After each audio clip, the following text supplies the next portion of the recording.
بسم اللہ الرحمن الرحیم نحمدہ ونصلی ونسلم علی رسولہ الکریم۔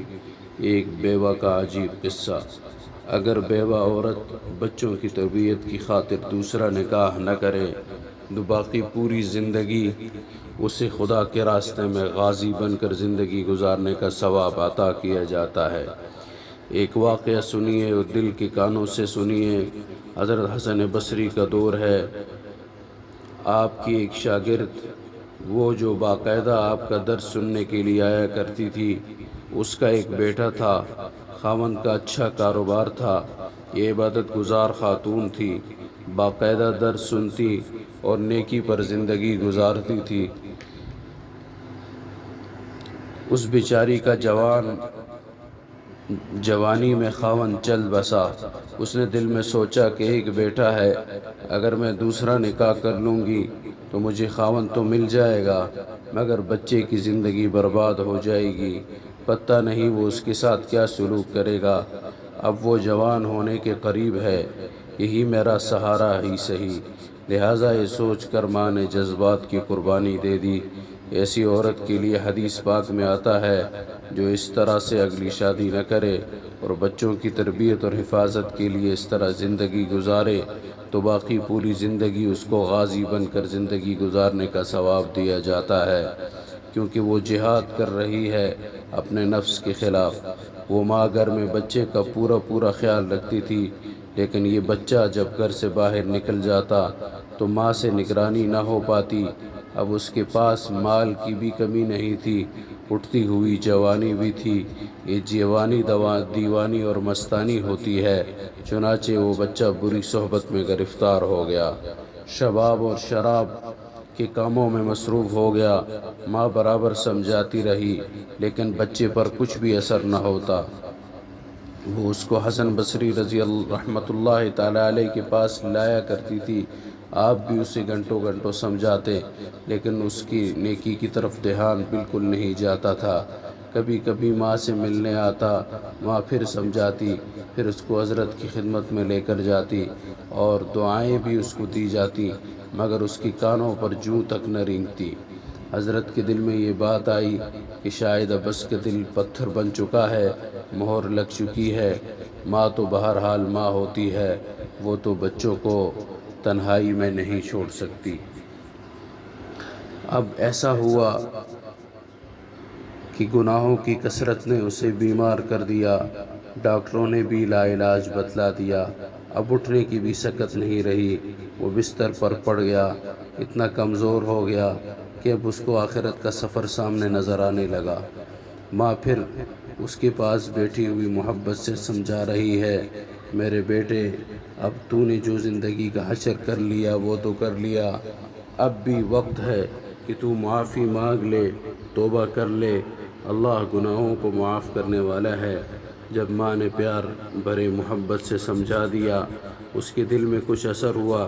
کہنے لگا، ماں میں کیسے توبہ کروں، میں نے تو بہت بڑے گناہ کیے۔ ماں نے کہا، بیٹا حضرت سے پوچھ لیتے ہیں۔ کہا، امی میں چل نہیں سکتا، آپ اٹھ کر لے جا نہیں سکتی تو میں کیسے ان تک پہنچوں؟ امی آپ ایسا کریں کہ آپ خود ہی حضرت حسن بصری رحمۃ اللہ علیہ کو ہمارے پاس لے آئیں اور حضرت کو ہمارے یہاں بلانے کی دعوت دے دیں۔ ماں نے کہا، ٹھیک ہے بیٹا، حضرت کے پاس جاتی ہوں۔ بچے نے کہا کہ امی اگر آپ کے آنے تک میں دنیا سے رخصت ہو جاؤں تو امی حسن بصری سے کہنا کہ میرا جنازہ وہ خود ہی پڑھائیں۔ چنانچہ ماں نے حضرت حسن بصری رحمۃ اللہ تعالیٰ علیہ کے پاس گئی۔ حضرت کھانے سے فارغ ہوئے تھے اور تھکے ہوئے تھے اور درس بھی دینا تھا، اس لیے قیلولہ کے لیے لیٹنا چاہتے تھے۔ ماں نے دروازہ کھٹکھٹایا، پوچھا کون؟ عرض کیا، حضرت میں آپ کی شاگردہ ہوں، میرا بچہ اب آخری حالت میں ہے، وہ توبہ کرنا چاہتا ہے، لہٰذا آپ گھر تشریف لے چلیں اور میرے بچے کی توبہ کرا دیں۔ حضرت نے سوچا کہ اب پھر وہ اس کو دھوکہ دے رہا ہے، پھر اس کا وقت ضائع کرے گا اور اپنا بھی کرے گا۔ سالوں گزر گئے، اب تک کوئی بات اس پر اثر نہ کر سکی۔ اب کیا کرے گی؟ کہنے لگا، میں اپنے وقت کو کیوں ضائع کروں، میں نہیں آتا۔ ماں نے کہا حضرت اس نے تو یہ بھی کہا کہ اگر میرا انتقال ہو جائے تو میرا جنازہ حضرت حسن بصری پڑھائیں گے۔ حضرت نے کہا میں اس کی نماز جنازہ نہیں پڑھاؤں گا، اس نے تو کبھی نماز تک نہیں پڑھی۔ اب وہ شاگردہ بھی چپ کے اٹھے مغموم دل سے، ایک طرف تو بیٹا بیمار، دوسری طرف حضرت کا انکار، اس کا غم دگنا ہو گیا۔ بیچاری آنکھوں میں آنسو لیے اپنے گھر واپس آئی۔ بچے نے ماں کو زار و قطار روتا ہوا دیکھ کر اس کا دل اور بھی نرم ہو گیا۔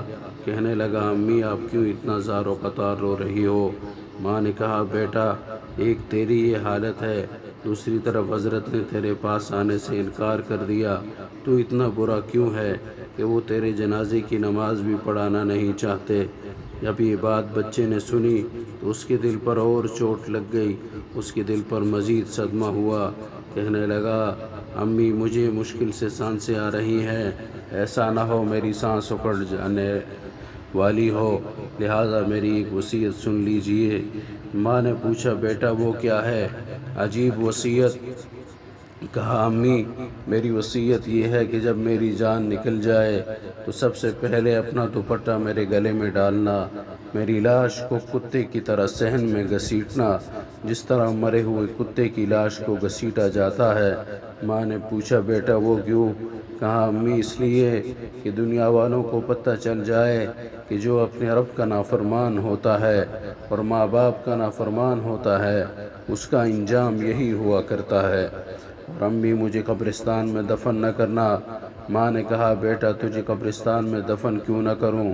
کہا امی مجھے اسی صحن میں دفن کر دینا، ایسا نہ ہو میرے گناہوں کی وجہ سے کہیں قبرستان والوں کے مردوں کو تکلیف نہ ہو جائے۔